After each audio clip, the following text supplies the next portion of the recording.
আমি যদি আমার ছেলেকেই ভালোবাসি, তাহলে আমি যদি ছেলের বউটাকে একটু ভালো রাখি, ছেলের বউটাকে ঝগড়াঝাটি কম করে ছেলের বউটাকে একটু ছাড় দেই, তাহলে কে ভালো থাকবে? বেসিক্যালি ছেলে। ইয়েস, এই জিনিসটা মাদের মাথায় ঢুকাইতে হবে যে আমি আমার ছেলের বউকে আমার ছেলের হ্যাপিনেসের জন্য ছাড় দিব। সত্যিকার অর্থে যদি আমি বলবো, একটা ছেলের বিয়ে দেওয়ার পর সংসারটাকে হ্যাপি করার ক্ষেত্রে 80% ক্ষেত্রে একটা শাশুড়ির ভূমিকা অনেক, মানে ছেলের মা। ডেফিনেটলি কোনো জায়গায় ছেলে বউ খারাপ আছে, কিন্তু exceptional cannot be an example. বেশিরভাগ শাশুড়ি কিন্তু বেশি আমার দখলদারিত্ব মনোবৃত্তিতে চলে যান। এখানটায় যদি ওনারা একটু ছাড় দিতে পারেন, ওনারা যদি একটু মনে করেন যে না, একটা যখন আমি আমার মেয়ের জামাইকে বলছি কি যে আরে আমার মেয়ের জামাই কত ভালো, আমার মেয়েকে কিছুই করতে দেয় না, সারাদিন অফিস থেকে এসেও সে মেয়েকে রান্নায় হেল্প করে।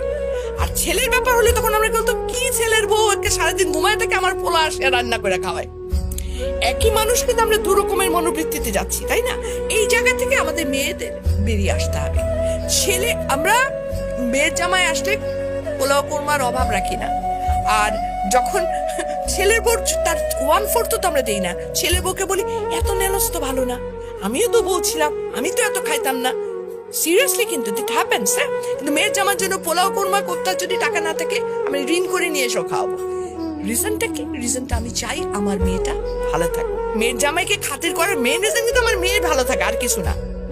আরেকটা জিনিস আমরা বড়রা যদি ছাড় দিতে পারি, আমরা বড়রা যদি একটু উদার ভাবে চলি, আমরা বড়রা যদি একটু হলেও আচ্ছা ঠিক আছে, ওটা এত হিটলারি নিয়মে না যাই, আমি শাসিত হয়েছিলাম তখন অতএব তুমিও শাসিত হবে, এরকম থেকে, তাহলে কিন্তু ছেলের বউটা অটোমেটিকলি অনেকটা চেঞ্জ হয়ে যাবে।